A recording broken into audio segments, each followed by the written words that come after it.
Hello, everyone. Thank you for joining Traveling ECE Mom of Three.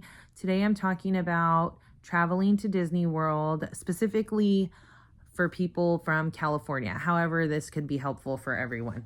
I'll save the California one for the end of the video. So then if you're not interested or it's not relevant to you, you don't have to complete the video, but hopefully you do. So I'm just here for some tips and tricks that I found to be helpful for other people that I want to share, because I couldn't find a lot of this stuff on YouTube after months of research. And maybe you can, and that's great. So maybe I'm just doubling up and, multiple opinions at once, and maybe it'll help you decide what you should do and bring. So first off, what I want to talk about is what you should bring, some essentials that you should bring. Number one, if you have little kids or kids in general, or yourself, right, is baby medicine and vitamins if you take them. I made sure to stack up on every kind of baby medicine that I could think of, actually except the Vicks Vapor Rub, which I had to actually use during my time at Disney World. So I had to go to CVS and buy that. And now that, granted, that's only like maybe a 5-10 minute out of the way trip. However, it's still 5 to 10 minutes out of your trip that you could have just prepared for and not spent that extra money on because you have it at home, right? So for me, I would suggest baby medicine, because you never know if you'll use it. And I had to use it for 2 out of 4 days. So just a recommendation. Also, to bring water on your vacation, put it in your bag. I know it's going to be heavy, and I didn't bring a stroller for Disney World because I was going to rent the strollers there because I have a 5-year-old and a 2-year-old, and I thought it was the best thing for them to do the least amount of walking. We could get more done, and they can relax, and it's less likely for meltdowns to happen if I could just get them in a seat, right? And they could just view everything. So the water was super helpful. Once again, pain walking to Disney World, but it is helpful to just store in your backpack, and then it's better to help manage it. You could put your name on each bottle and better manage how much water intake they are having, because Florida is extremely hot. It was November and it was so hot. Animal Kingdom was, I felt like that gross, hot sweat. So to make sure you are staying hydrated is very important. So I highly recommend bringing your own water. Plus, I think it's like $3 to $4 for water at Disney World, which I ended up buying some because my backpack was filled with everything. So by the end of the evening, I ended up buying more water. But you don't want to spend $4 for, in my sake, my 3 kids plus myself and the rest of your party, when you could just bring some and like reduce the cost or eliminate the cost. Also some snacks, some easy snacks that you can do to help reduce getting to Disney World, the car ride to Disney World, even the airplane rides for me on the way to Disney World, while you're at Disney World, even waiting for snacks or waiting in line for rides. Snacks are super helpful. We love Z bars over here. So we had a lot of Z bars and, like the fruit snacks and all of that stuff. Highly recommend in the meantime. Also, if you have a little one, a baby carrier, I highly recommend. Now, I have 3 kids, and I have bought so many baby carriers throughout the years of little kid parenting, and I highly suggest the ones with the seat, the carrier with the seat. And a lot of times they have like little pockets and stuff that you can put your phone in and little knickknacks in. Those are super helpful. I noticed it helped my back a lot. I have a bad back since I had my first son, and the ones with the carriers really, really helped sit them up and reduce all of that pressure on my shoulders and back. It kind of like spread it out evenly. I guess. I'm not too sure of the science on that, but the carrier with the seat, I highly recommend. Now, some of you may not use a baby carrier, but you have a little one. I still would recommend bringing a baby carrier, once again, with a seat, just in case, because Disney World is very stimulating, of course, right? But when it's around nap time, it can be overstimulating, right? So just having them close to you and them help or soothing them and regulating and listening to your heartbeat and your breathing and stuff like that can be very helpful with regulating themselves and calming them down. So I still would recommend a baby carrier, even if you don't normally do. But if you plan on having your kids take a nap in the park, like I always do for all the years that I've gone to Disneyland and going to this trip to Disney World, I always bring a baby carrier to any park that I go to. Because for me, I am not leaving the park until I'm ready to leave for the entire day.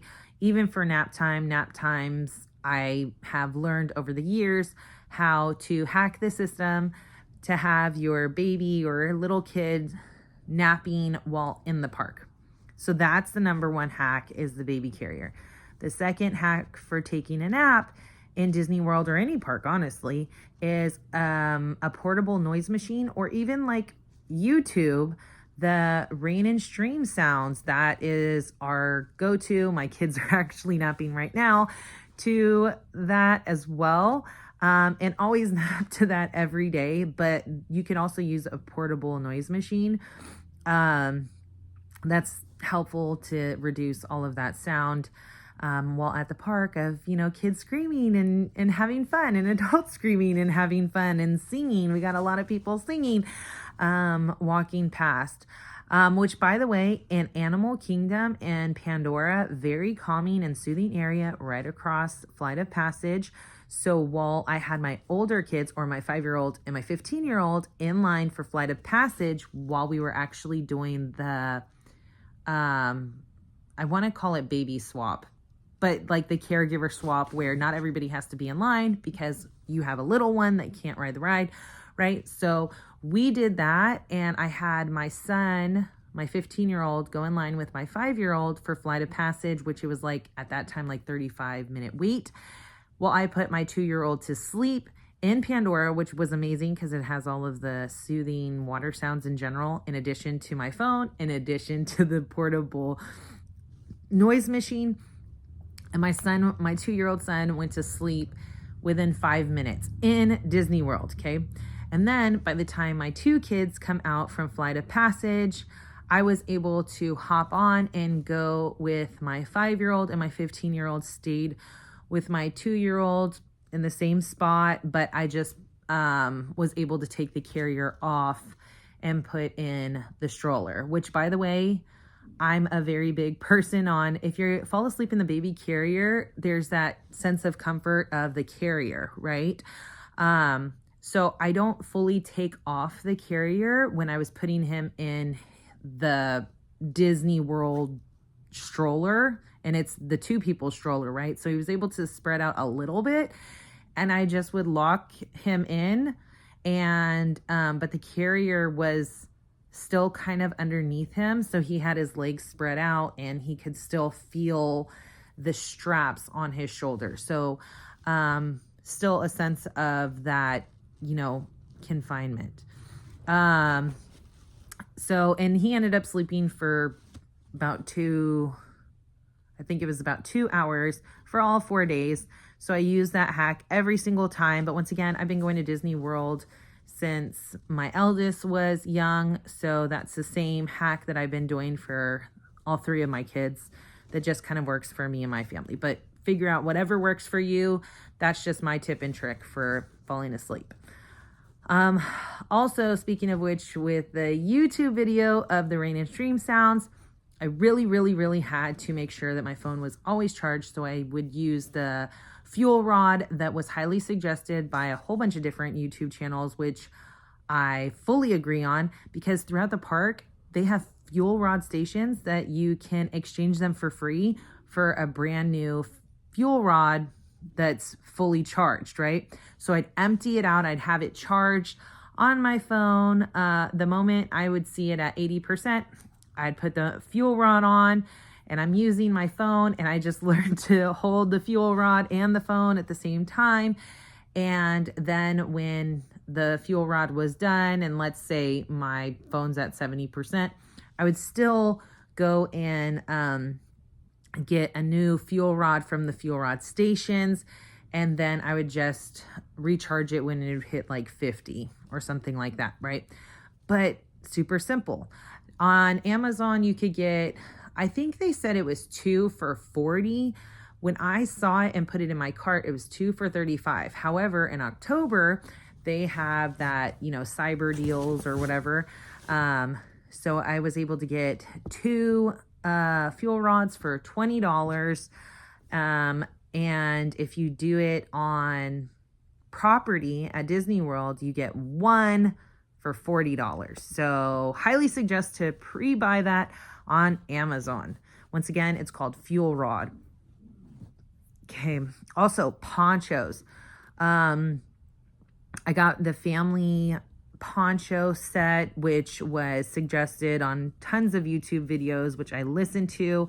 I'm glad that I did. I bought it on Amazon. It was like $10 for, I think, 6, 3 adults, 3 kid ponchos. It didn't rain. It did sprinkle on the first or on the second day or something like that. And I had the ponchos ready, so we were able to throw it on. And that's the day that I was wearing like my Belle dress, and like we were going to Cinderella's castle and all of this stuff. So I wanted to make sure that nothing got ruined. So the ponchos was super helpful. I just only had to use it for like 10 minutes. But it was $10. So I'd rather be prepared than not be prepared and pay for, $10 per poncho or whatever the case is at Disney World. I don't know the price on that because I didn't need the prices. So, but I wasn't willing to risk that. Also, cheap stuff on Amazon. I'm not going to say cheap, because some stuff isn't cheap, but like, for example, this awesome headgear, Disney ears. It was about $10 and super creative. A lot of people aren't going to be walking around with the ones that you buy on Amazon.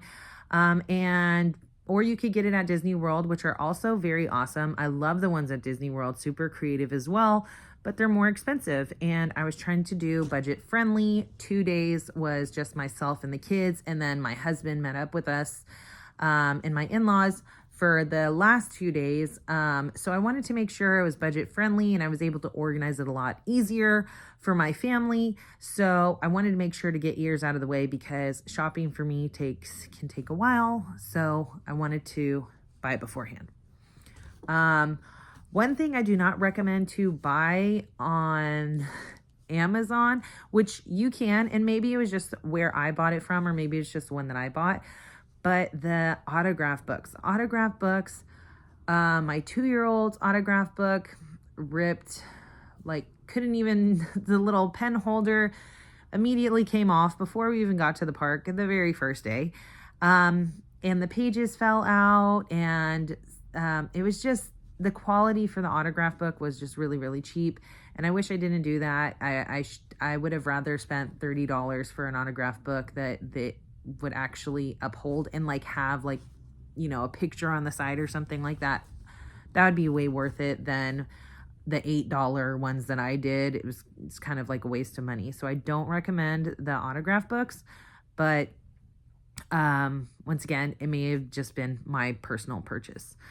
So yes to Disney ears, yes to dolls. We got the Mirabelle doll before on Amazon, and I was so happy because I bought Mirabelle doll. It was on sale for, I think, like $15. And, at Disney World, I believe it was $25. So even though it was $10, still made my day. And Mirabelle is super cute doll. So I was really excited about that. And then what else? Oh, also look out for gift cards, especially Sam's Club. Sam's Club was the best deal that I got for gift cards. It was $200 gift cards that you could buy for $180. So basically free $20. And I'm all about free. So, and you could buy up to 4. So $800 for, what is that? Minus $80. So $720. So I bought it under my husband's account or our account with Sam's Club. And then my mom has Sam's Club. So I was able to buy it under hers.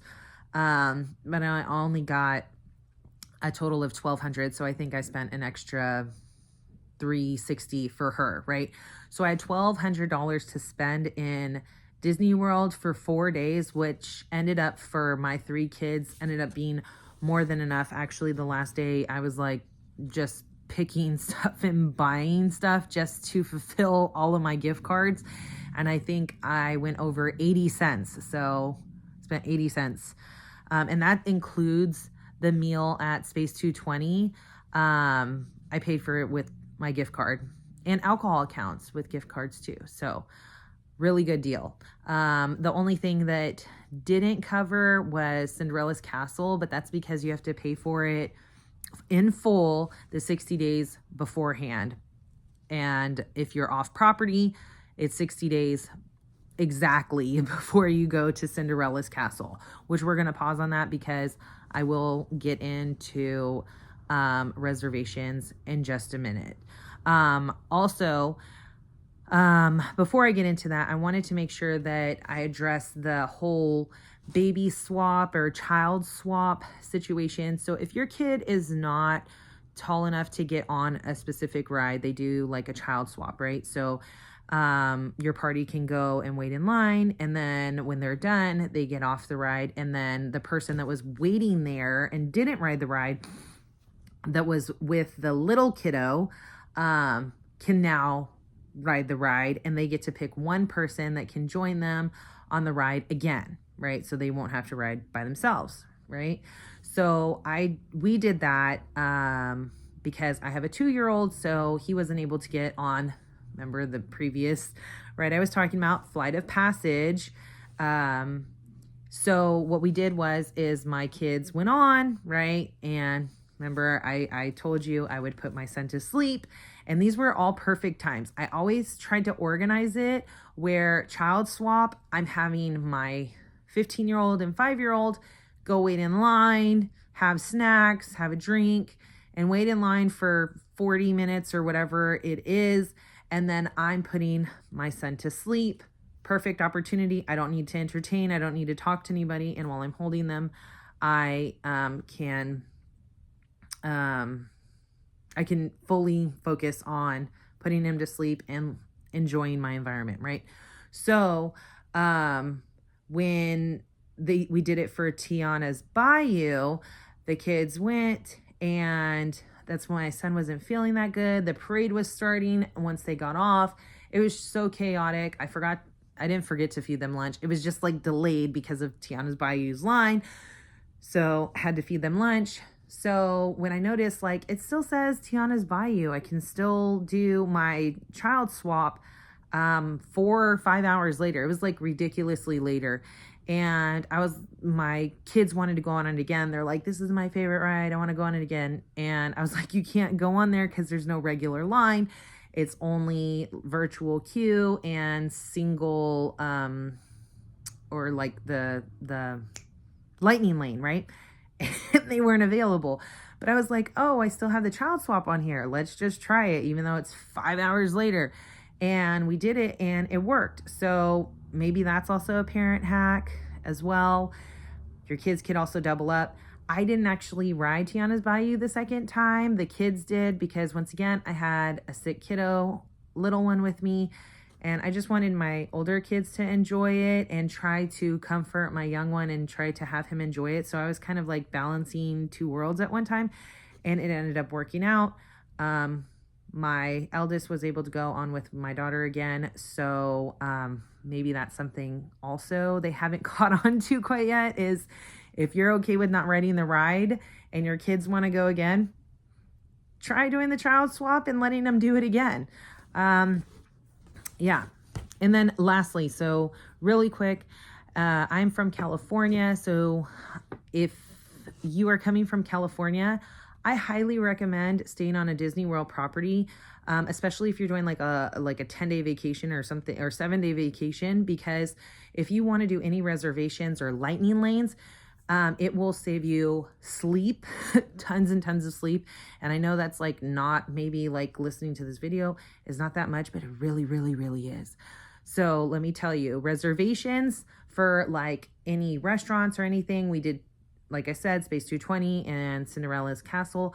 You have to do that 60 days out of your vacation, the very first day, if you're staying on Disney World property. And you can do it for your vacation up to, I think, 10 or 12 days, right? So you only have to wake up one time, 7 a.m. Eastern time, which is 4 a.m. California Pacific time, right? To make your reservation, right? But if you're staying off property like I did, you have to wake up 4 a.m., 7 a.m. Eastern Standard Time every day of your trip, and then to make your reservation for whatever you want to do, right? Then also, why you should stay on Disney property, or why I recommend it, is 7 days out from your actual trip, you can reserve on Disney property 7 days in advance for Lightning Lane for your trip. But if you're staying off property, it's 3 days before each day of your trip, right? So if you're staying there for 7 days, you're there for on the fourth day, you are still making reservations for your last day of your trip. That's insane. It's so much to balance. I did 4-day trip, and so 4 days on my trip, I had to wake up 4 a.m. day before California time, because I'm oh sorry, this was my travel day, but still 4 a.m. in California, 4 a.m. in California, 4 a.m. in California. Mind you, I'm working these 2 days, I'm traveling this day, and then 7 a.m. because I'm in Florida on my first day, right? But I have to wake up 7 a.m. or I'm already awake, but I'm getting everybody ready, and I'm doing the Lightning Lane for my last day of the trip. That is insane. It's so much easier if you just do it at a Disney World property. It's more expensive, but I totally see why. You get to, there's extra hours in there on certain days and whatnot. So, and the Lightning Lane, you don't have to wake up every day 4 a.m. or 7 a.m. Eastern Standard Time, but 4 a.m. Pacific Standard Time for every single day, 3 days out for each day. That's insane. It sounds crazy because it is crazy. I don't recommend it. I was tired. I'm still tired. I'm still recovering. It's been about a week and a half since we've been at Disney World, and still recovering from all of the reservations and just the, woo-sawing my way out of my vacation, but totally amazing. Anyways, that's all of the suggestions that I have for you today. Look for my next video, and thank you for watching.